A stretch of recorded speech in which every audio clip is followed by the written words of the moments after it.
also known as the cowboy's wife. I'm no expert on anything and I don't claim to be, but I have been alive for 56 years, so I have some funny stories. Come saddle up with me and take a ride, and maybe I can make you laugh or smile or cry or give you something to just think about that day. Let's do this.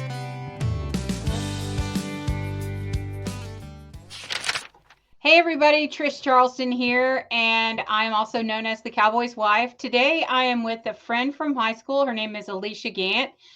We knew each other a little bit in high school. We weren't friends, so to speak. We were acquaintances.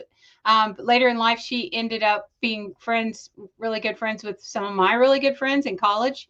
And we've kind of reconnected recently, which has been a really cool God thing, which I don't know if we'll talk about in this episode or not. But today we're going to talk about Alicia's life journey and how cool God really is. And so I will let you just start talking, Alicia, and you can tell all the things you want to tell. And if I have questions, I might stop you in the middle and make you expand on something, and we'll just kind of go from there.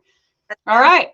That sounds good. And first of all, I'm just truly humbled that you would even ask me to do such a thing. I'm grateful that God has given me this opportunity to share kind of how he's worked in my life.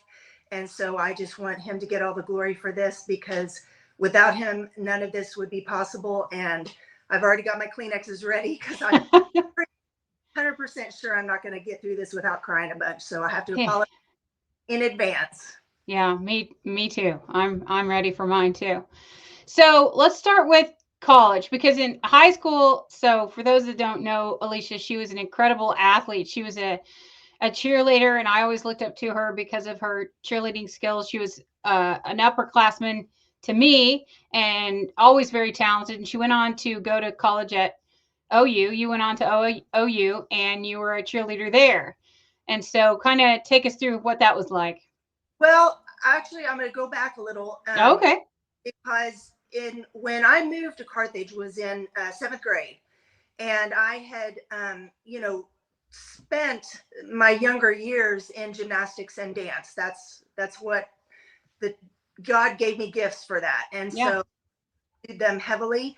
So when I got here to Carthage, much of my junior high, well, not so much junior high, but yes, junior high and high school, I spent, cheering and dancing. There was I got phenomenal training at Piper School of Dance here in Carthage. Yeah. Knew back in the day, it was an amazing place to study. But while I was in high school, I was given the opportunity to study in different places. I went up to Chicago. She took us up to Chicago one summer, and I danced at Gus Giordano's jazz company, which he's like the father of jazz. And to be able to take his Nan's class was just something special. And so I learned a lot there. And then my junior year, I spent a summer in Aspen, and I trained with Ballet West. Wow. The reason I talk about that is because I learned while I was there that the most important thing in the industry of dance was, your body. And so when I came back from that summer, I had lost like 15 to almost 20 pounds. And I learned through watching the girls there that they ate differently than how I ate. So where did you guys move from? I didn't even know you moved from somewhere else. Where did you guys come from? Miami, Florida. I had no idea. Okay. Yeah, wow. For the mafia, it was great. So okay, so again, let me just tell my piece. So when you're talking about your body, that was one of the things that you were most admired for. Obviously, you didn't think so, but you were so strong. I just remember your legs were like my daughter's when she pitched. I mean, she was a mountain, and her legs were so strong. I always had big, strong legs too. And Like I won a hot legs contest one night with my big strong legs. But you had beautiful legs, and that was what gave you your power. There was a lot of power behind those legs. Yeah, a lot of power. It's unfortunately it's come back to bite me in the butt. But um but truth be told, yes. And so I say all that because my first battle really started with anorexia. And when I came back, and it will all tie together. I came back from the flight. This is back in the day in the 80s. And we were served meals on the plane at that point. You know, that was what you did. And so I remember they served us chicken, and there were like two of these little bottles of wine served. And I was like, you have got to be kidding me. I'm all of 17, and they're just handing this basket to me of chicken fingers and two little bottles of wine. Well, I got cocktailed on the plane. My Wow. If you're out, high altitude, I'm Yeah. and so I get off the plane and I go, Mom, Dad, I'm tipsy. And they not know what to think. So, again, contributing to later life's uh, downfalls, it started in high school. And so I went on to, I got a scholarship. I auditioned for different places. My mom was so wonderful about making sure that I had every opportunity to explore what it was going to be for me, like for me in college. In fact, I almost went to a performing arts high school my senior year, Oh, relating that idea. That would have been off in Illinois, and I did not want to do that. yeah. Well, I cut you off. You said you noticed the women you were with, the other dancers ate very differently than you did. Yeah, So I assume they were eating just nothing, right? yes, there was Yeah. very that would be put on the plate, and mind you, we were dancing at least 8 hours a day, if not 10. Yeah. And your body's got to have food. Yeah, but it was just less is more kind of thing. Oh, yeah. The principal dancers, which were part of the Ballet West company out there, they were looking at everybody, because when you get an internship, a summer intensive like that, they're looking for people. And so it was kind of like my first wake up call to, okay, if I seriously want to pursue this, I'm going to have to really work hard. And I was used to working hard. I enjoyed, even though I had a pretty good, decent, talented skill body, I still worked hard. Yeah. And so I was used to that. So being disciplined became very comfortable for me and very natural. And so when I went away to OU, I was on a dance scholarship, and I was also in a sorority there. So the freshman year that you're there is very structured. And I really liked the structure. I mean, we had to do study hall. They wanted to make sure that we were successful in making our grades. So on top of just taking classes, I was still, again, dancing 8 hours a day.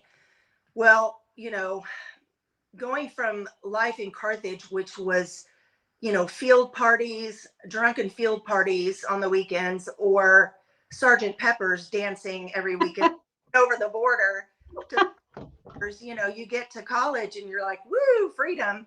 And so I don't, I drank like any other college kid would. But I had to keep it together because I was, dancing 8 hours a day, and there was no time for extra stuff at that point.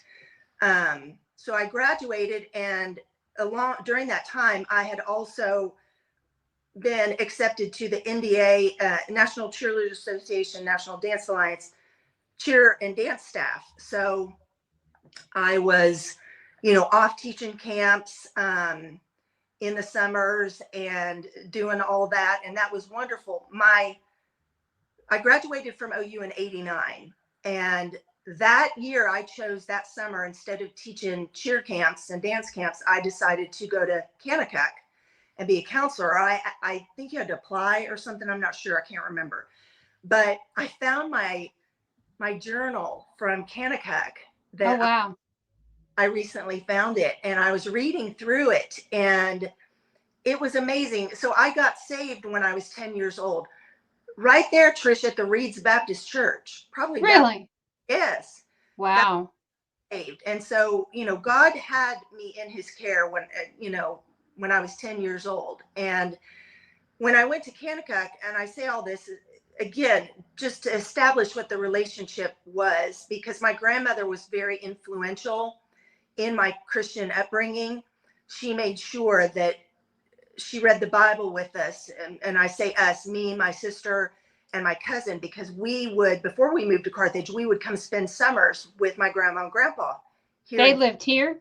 Yes. Oh, okay. What were their names? Hudson was the last name. Okay. And so, I kind of knew about Carthage, never dreamed that we would live here. Yeah. But grandma was really, really facilitated that relationship, and was a good example of a godly woman. Yeah. So, anyway, I say that because I wrote something in this diary that I want to read, because this was done when I was, in 1989 is when I wrote this. Yeah.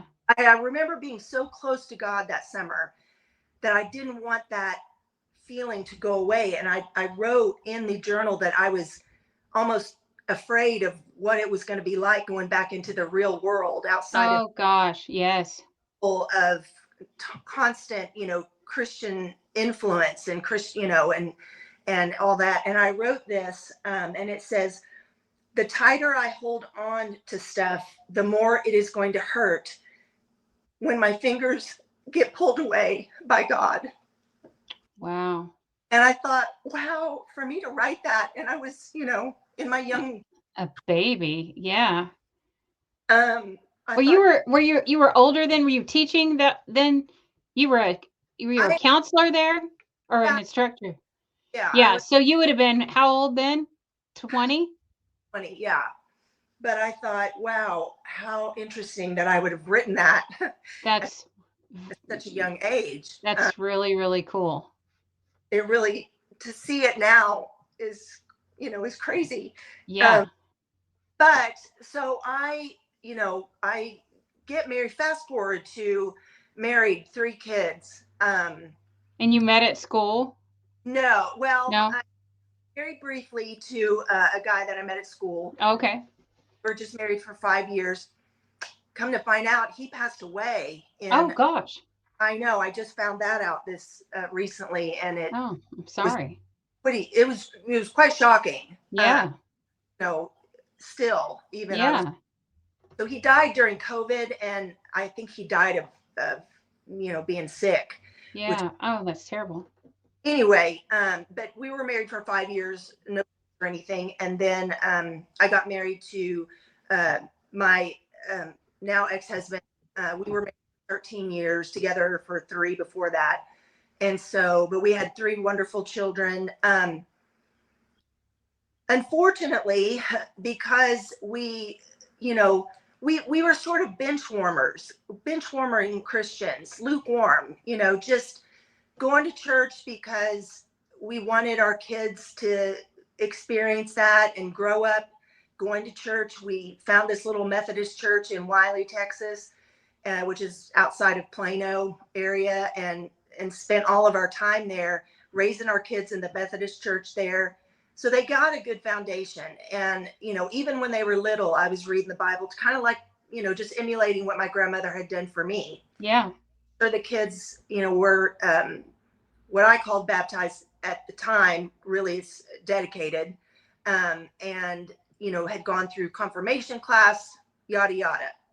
Unfortunately, because I was married twice, and I say this so delicately, it, when you're in relationships that you're not equally yoked, or you're not putting God first, the enemy is going to get a seat at that table. Oh yeah. His job, he loves to destroy families. Oh yeah. And it's like, if I could get on a crusade, that would be my deal, is how the enemy is equipped and just a mastermind of destroying families. Yep. It every day. Yes. And it's heartbreaking to me. Yes. because I see what it's done to not only my family, but my extended family. Right. So much brokenness in relationships. And it's just, it's like that. He can get a seat at your table just like that. In fact, I did that study with, don't let the enemy have a seat at your table. Yeah. Powerful to me, because I was like, man, it just happened so quick. I think I did that one too. Who wrote that? Louis Giglio? Yes. Yep. I did that one too. And it's funny because I want to fast forward to like what really happened, but it's so funny because I was just looking at Romans 7:15 through 20, and Paul talks about how he's like, I don't understand what I do. And how many times I say the same things. I don't understand. He says, for I do not the good that I want to do, but the evil I do not want to do. This I keep doing. And all of us. Yeah. I've spent, my better part of my adult life doing that very thing. And just so separated from where I was, that counselor at Kanakuk, just so separated from God, not putting him first, just doing like I said, the benchwarmer Christian thing, and I thought that was going to sustain. And worldly things and fleshly desires got a hold of my family. I've been in 3 relationships, 2 married and 1 that I'm not sure if I would even call it a relationship, but it was a long-term situation kind of thing. And all 3 men were, again, saying delicately, had porn issues. Oh gosh. And that was a hard no for me. Yeah. And bear in mind, when that gets fed into a brain that's someone who's suffering from anorexia for years, that really facilitated the fact that I was being more focused on myself, I had to be thin. I had to be I worked for some really wonderful companies, NCA and NDA. I worked in their corporate office for 10 years. And I worked for GK Elite, which is the leading manufacturer of gymnastics wear in the world. And I was fortunate to run their cheer, and we had a little bit of a dance part of it, but we were designing cheer garments, and the all-star industry had kicked off and was making billions of dollars. That's competitive cheering. Right. I was very heavily involved in that industry. That's, I got a degree in dance, and I was living my dream, in the, right. and cheer world. And that industry of itself is very conducive to, you're the face of the brand, body image. It's also very, very conducive to a lot of, unfortunately, sex, drugs, rock and roll, to put it bluntly. And, we worked hard to play hard, and we played hard. And so there's probably a lot of whining and dining too, I assume, or not, or a ton of it. Yeah. Yes, a lot of that. Yeah. Coaches, conferences and meetings were, happy hours extended. Right. And, so it was just sort of the lifestyle. So I got really good at being very disciplined and obedient to my anorexia, and I got even better. I started to get even better on being a functional alcoholic. Aww. And so, you don't wake up and think that that's what you want to be, or right. Yeah. It just happened. And when my ex-husband and I got divorced, that's really when things started to spiral for me. And he was married 6 months after our divorce. Oh. Wow. I kept thinking, you poor thing, I was, being free, got to be me. And he had gotten married. And it really destroyed It destroyed my family.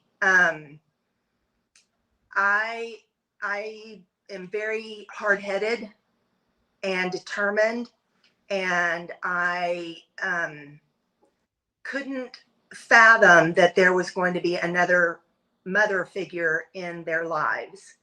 And it didn't go well for she and I, let's put it that way. Yeah. And so That was quick too. I mean, that was a very short amount of time to remarry and to bring somebody else into their lives. So that, I'm sure that was hard. shock, and it was hard. But at that time, I was really focused on my career, and so I was kind of like, whatever, I just need to stay focused because now I'm a single mom raising 3 kids, and I need to do what I need to do. And so, without getting too involved in all that, what I will say is the enemy knew exactly where to hit, and he hit hard. And as things progressed, and lawsuit after lawsuit after child support battles, visitation battles, all of this stuff just furthered my separation from God. It furthered my anorexia spiral, and it furthered my alcoholism. And by the time my daughter, my oldest daughter, so I have 3 daughters, and I love them dearly. This is where it's going to get hard. Yeah.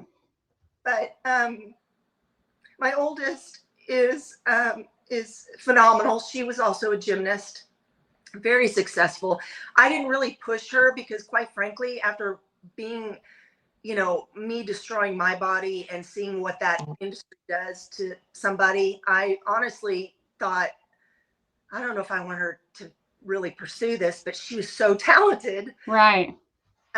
She ended up doing very well and competing, and she broke both of her arms at the gosh. at the same time. Oh. And I'll never forget that, because at the time, one of my accounts, we worked with Nastia Lukin, who's an Olympic gymnast, and her mom drove Madeline, Grace, and I to the hospital. It was their meet that she broke both of her arms during competition. Oh. And they drove us to the hospital. And so that was really cool, because Nastia and I ended up doing things with GK Elite that, I wouldn't say we were friends, but we knew each other very well. And I also had the Dallas Cowboy Cheerleaders account at GK. So, here I am living this dream and having the best of my career that I could ever ask for. And believe me, I recognized that it was God given, because I was like, there's no way that I can be doing this. How is this me? But I was doing everything that I had asked God to let me do. And but little did I know how separated from him I was during that whole time.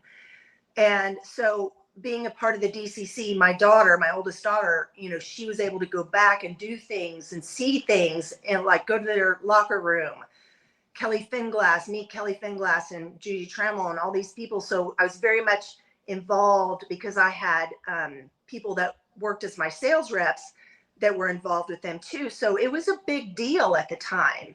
And again, I think that there was a lot of pride, self-pride, in other words. Sure. Yeah.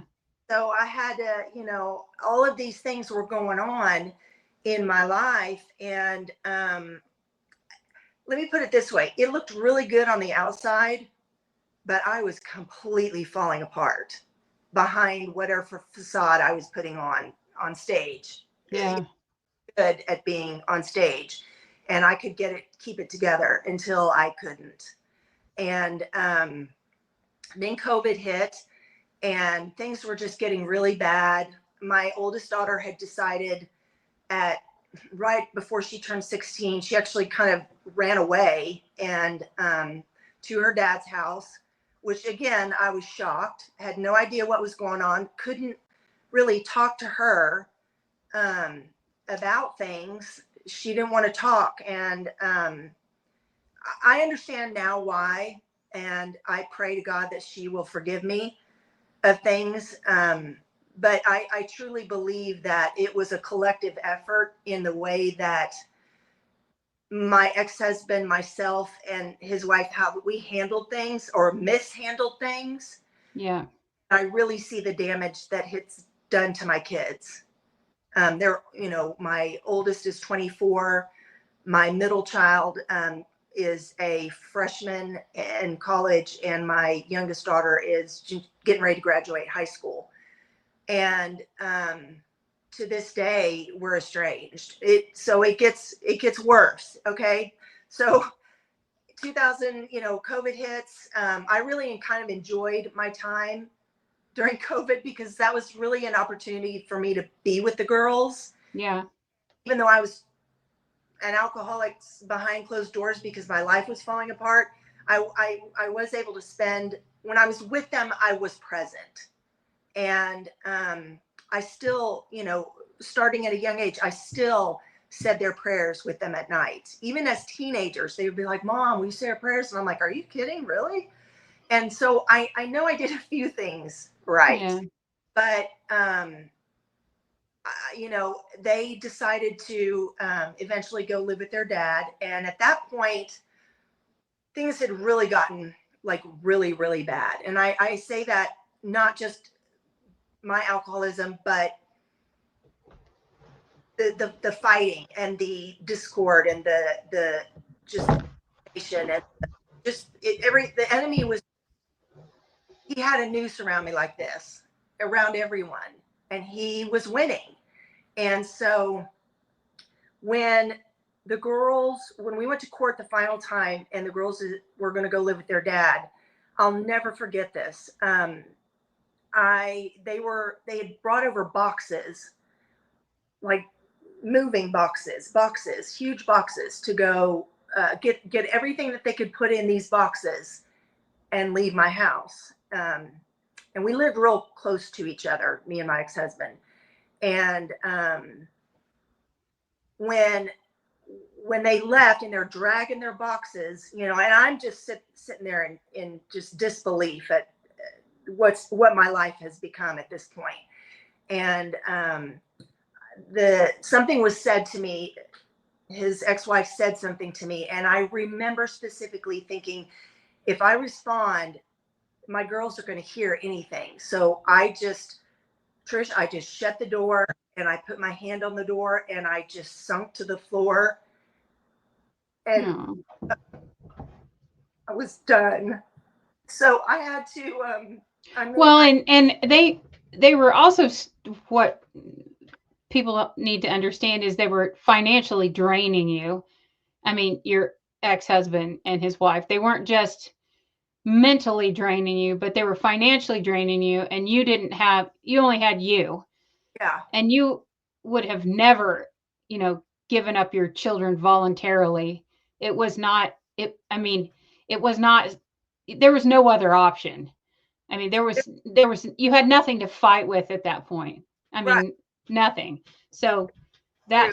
that is hard. I mean, we all like to say that, well, I'd never let that happen. Well, sometimes you have no choice because the devil makes it so difficult for you that you have nothing to fight with. I mean, you just nothing to fight with. And so, I mean, I just believe that, well, I already know been an extremely happy ending, but I think that that's going to happen too. But anyway, continue on with your part. After that, like I said, I was done. And in 2000s, let me backtrack just a second. In 2017, it was October of 2017. I had hit what I thought was rock bottom, and I reached out to my best friend, one of my besties, Justin, who I worked with in the NCA industry for 35 years. He was the only one I knew I could turn to because he was in AA and had been down this road. And so I was sober with God's help and his encouragement. And I went through AA for 9 months. And I think when I did it that time, it was just to control the chaos, Yeah. if that makes sense. So Because your heart wasn't in it, maybe? Well, it so did the girls, I mean, the girls realized you were drinking too? I don't I don't know. I think kids know things, and like when we would come vacation, we always vacationed in Florida. Period. End of, we would always vacation. And when we were around my sister's family and we were all just, we would drink. Yeah. It wasn't like I was stumbling and it was just, I was a really good functioning alcoholic. Let me put it that way. And I'm not proud of that. But Yeah. truth. I never went to jail. I never got a DUI or anything. Thank you, Lord. But, by the grace of God, there go I easily could have happened. And Yeah. there were multiple instances, which I don't even want to think about. And God sort of blocked it from my mind that could have easily happened. Yeah. Oh, yeah. Driving home with one eye closed because I literally couldn't see the road. I mean, Yeah. gosh. But when not with my girls, never with Yeah. my, Right.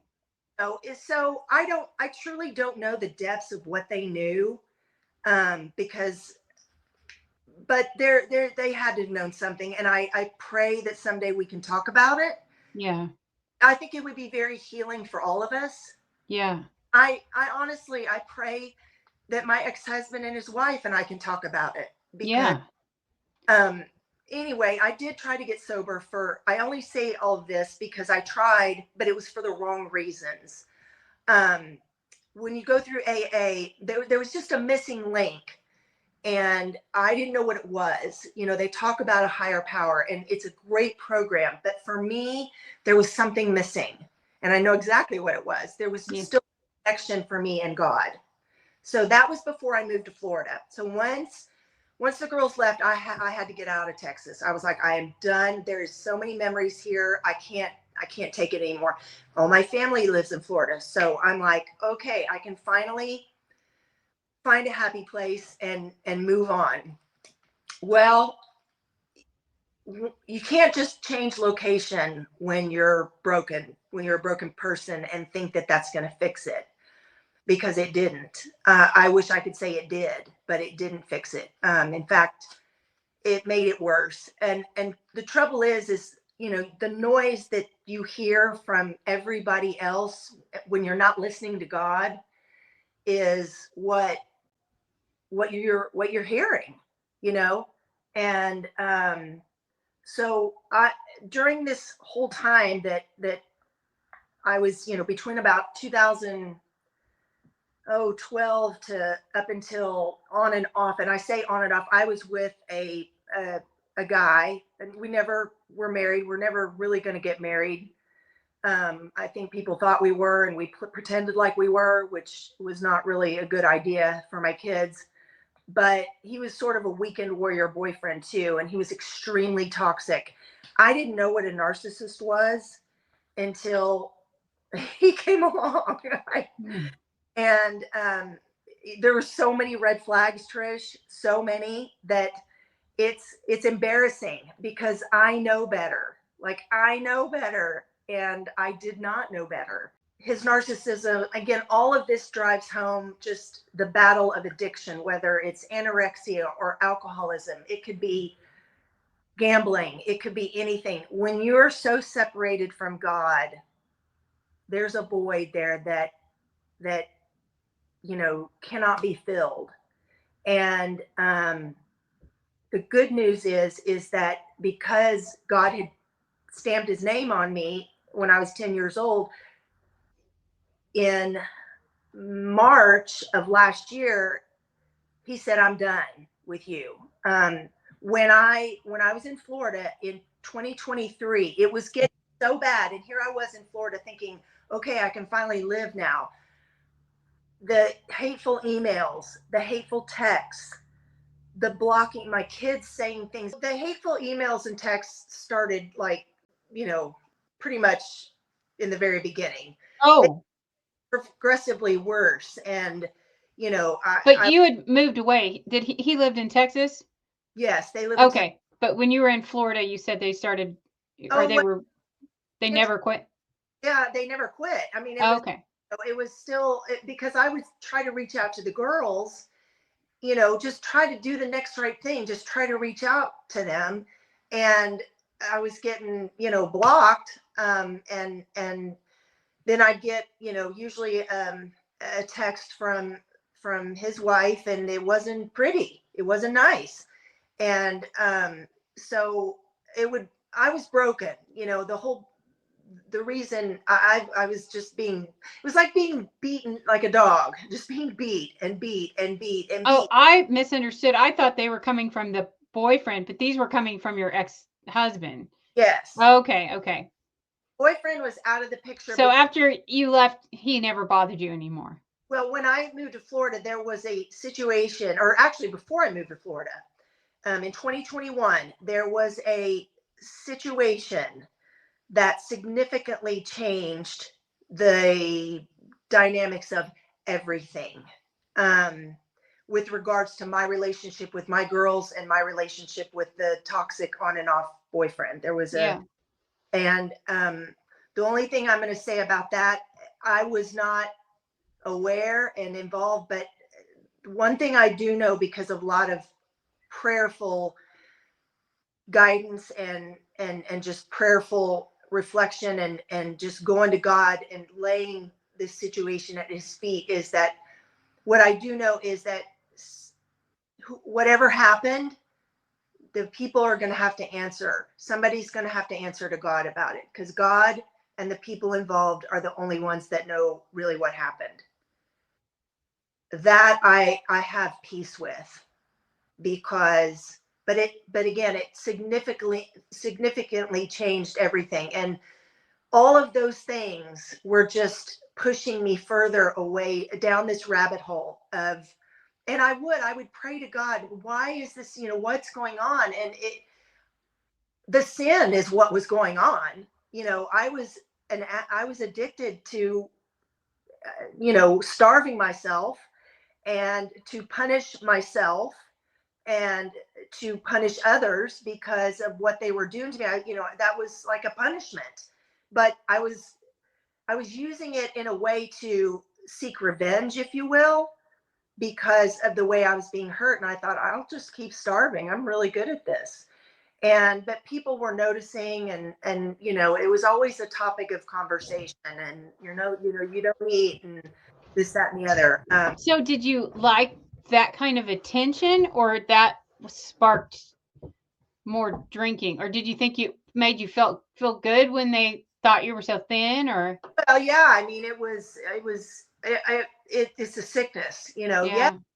it makes you feel good, because that's what I'm supposed to be. I'm a dancer. I was a I'm supposed to be that way. And, Yeah. but when it overtakes your whole being, it's dangerous. Oh yeah.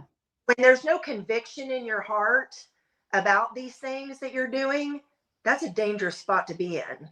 Yeah. And so that's kind of where I was. And I didn't care at that point who I hurt in my own family. I was ready. I was done. I was done with life. I wanted to die. That was my whole goal. And I just thought it'll happen eventually. I wasn't going to commit suicide, in any, I just thought eventually my body's going to give out, and that's fine. Oh, be careful what you wish for, because after, like I said, after I signed my rights away, which I remember calling myself a monster. Who does that? Who does that? What kind of mother does that? Um, They made it pretty difficult for you. And well, you, I know, well, but I didn't make it any easier, Trish. yeah, I know, but seriously, that, It was just it was the enemy. I mean, I fully believe that it was the enemy in control of everything, and my own the sin in my life. putting myself first in terms of, I didn't care I didn't care what anybody said at that point. I was just trying to get out of life as quickly as I could. And Aw. So so, were you living with your mom then or by yourself? You're living with your mom. yeah, Okay. which was a blessing and a curse at the same time. Um, but, it was a struggle. It I don't know. It was just so bad. It was so bad at the end. And so I had to get out. I just had to get out. I was just ready to die. And so I just hit rock bottom for the third time. At that point, it had been 3 rock bottoms. I haven't talked about the second one, but that's again for another time. But this time I had woken up and I looked like I was about 7 months pregnant, literally, because 2 weeks before, it was March. It was right around St. Patrick's Day, and literally 2 weeks and the week before St. Patrick's Day, I was on the beach with my friend. Her name was Eve. I'd met her on the beach and we became friends. And I was skinny, and I literally woke up one day looking like I was pregnant. And I was, I went on a little girls' St. Patty's trip, and up here to Eureka Springs. And when my friend saw me, she's like, "What is wrong with you?" Oh my goodness. And I was like, "I don't know. It's just gas." And so she wanted to take me to the doctor. And I was like, "Are you crazy? We're in Eureka Springs. No." So long story short, I was diagnosed on March 28th of 2024 with stage 3 decompensated cirrhosis. It was probably stage 4 at the time when I was first diagnosed, because they told me that I shouldn't have been alive, and that there was a strong possibility I was not going to be leaving the hospital, which is like, okay, mission accomplished here, Oh, where were you then? Um, Back in Florida? wasn't here. I wasn't here. And so but by May, I was going to the emergency room like every week at that point, because I was, the blueberry girl on Willy Wonka. That's literally what I had become. I was so swollen from toxic stuff because my liver was no longer working, that everything, I thought I was dying. I knew I was dying. And it was so painful. Oh, it was so painful. But God, here's where the miracle occurs, because I was lost. I didn't know what to do, and I cried out to God, I'm done. Please let me die. And it was an overwhelming sense of go home. And I knew where that meant, and I was fully prepared to live in my car, do whatever I needed to do. But God orchestrated the most wonderful blessing for me. And only because of him am I not homeless, and because by some very good friends, Susanna and her husband Jeff, they took me in, and literally it was a God orchestrated. But yeah, you drove back here. I mean, you drove to Carthage, Missouri. I mean, you only lived here how many years of your life? 7th through 12th grade. Yeah, but that was home. Where you felt like home. That's where I knew. And when he said go home, I was like, this thought came to my head, go home. And I was like, I understand that. It was literally like God had said, go home. And so it was God orchestrated, I'm telling you, because they didn't know who they were bringing in. They hadn't seen me in 35 plus years. And it was a literally 6 month of a Christian God orchestrated rehab. That's what I call it, because their home. So what even made you call them, or how did you do? Another friend of ours, Sean, had Okay. kind of knew what was going on. He kind of knew that I was dying, and word travels fast amongst our little friends. And he talked to several people here, and one of them was Susanna. And And she just said, come.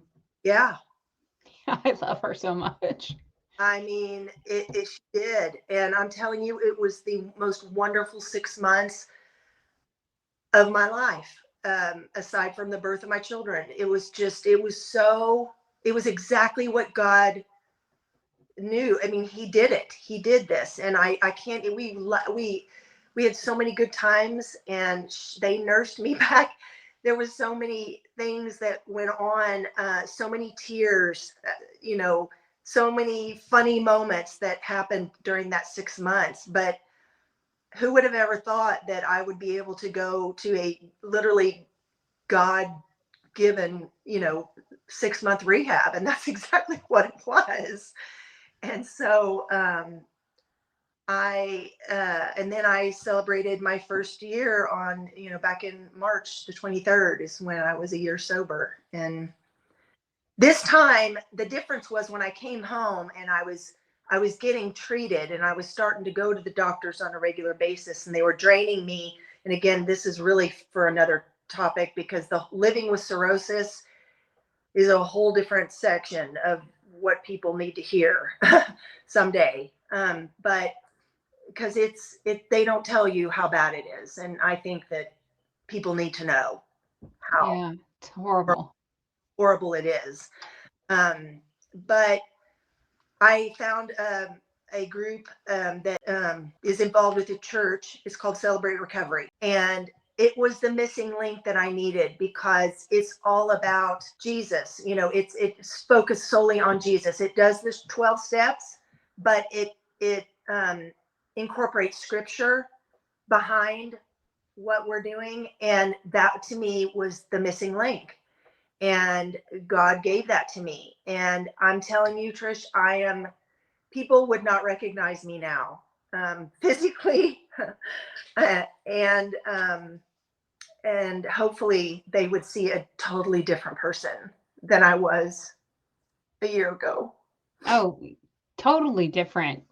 I mean, totally different. It's just been the most amazing transformation. So you and I got connected through a mutual friend, and when I came over to see you for the first time, the first thing you tried to do is give me all your furniture, which I was like, what is happening?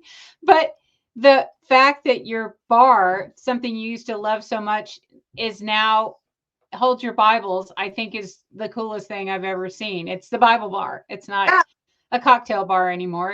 It's a beautiful piece of furniture that's holding God's word, and I think that's just the coolest thing ever. So I just you're just a walking miracle is what you are.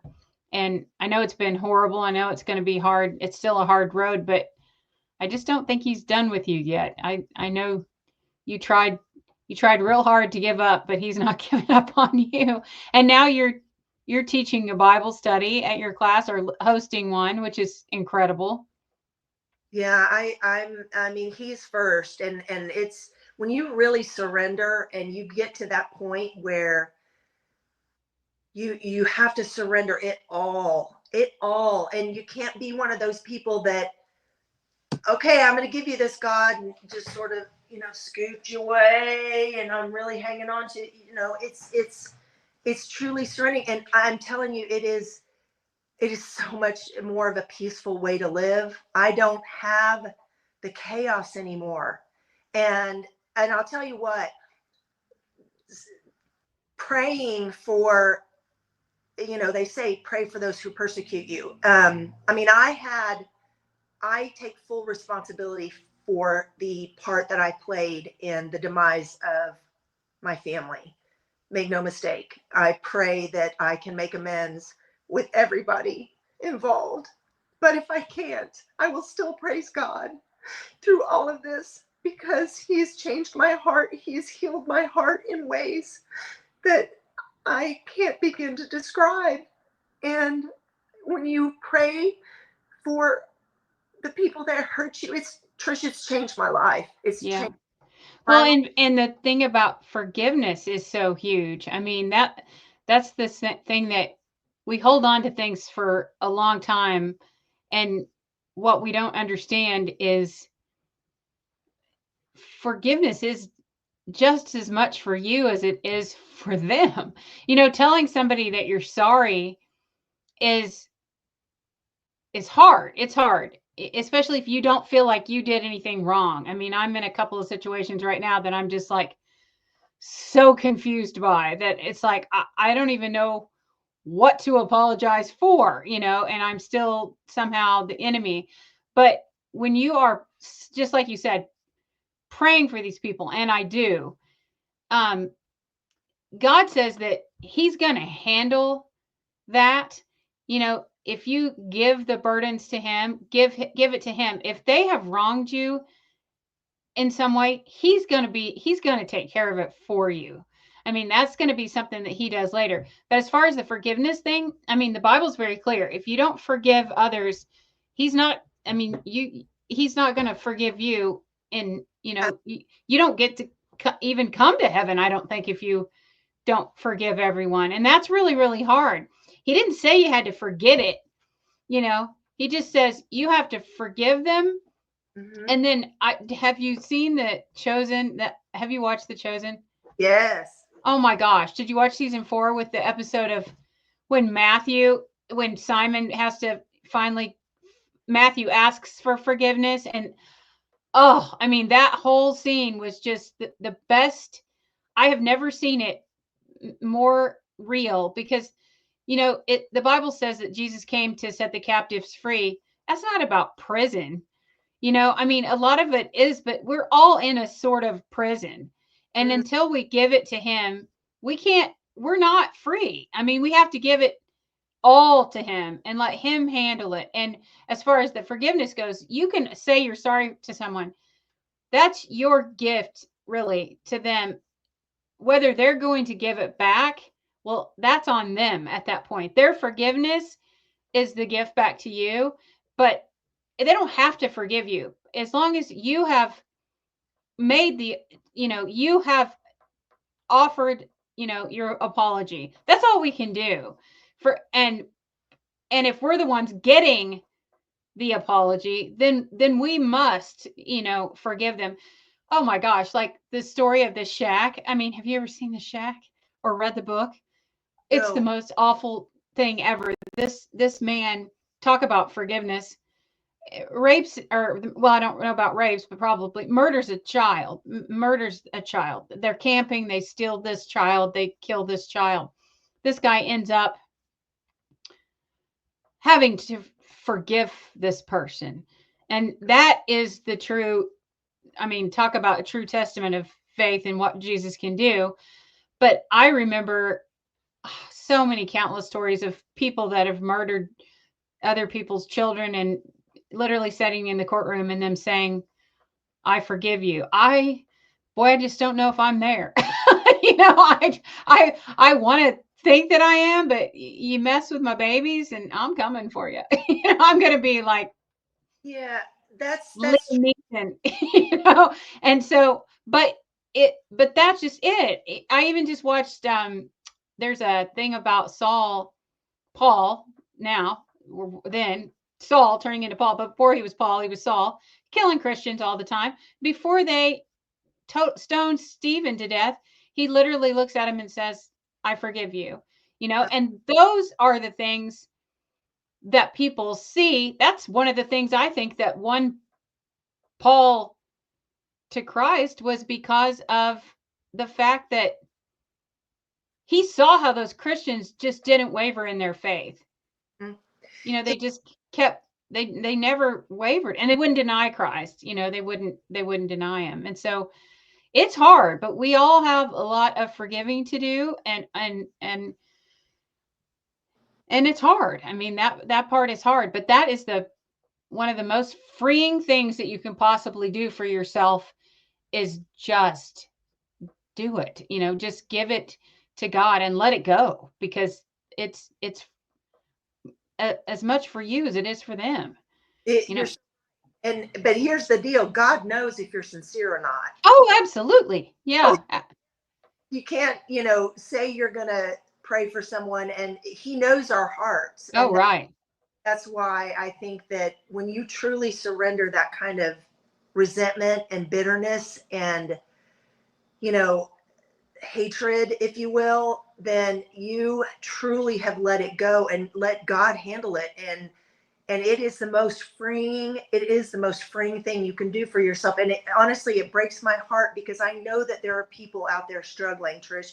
I know that there are people who hear this or things like this, and they're sitting next to us in church. They're at line with us at, Walmart or wherever, and they may look like they have it together, and there's so many people that are broken. Oh, yeah. Well, everybody is. I mean, everybody's got something. I'm not anything special here. I'm just telling you the story of, that God will work miracles. And even if it's not on this side, I've learned really to praise him. Praise him.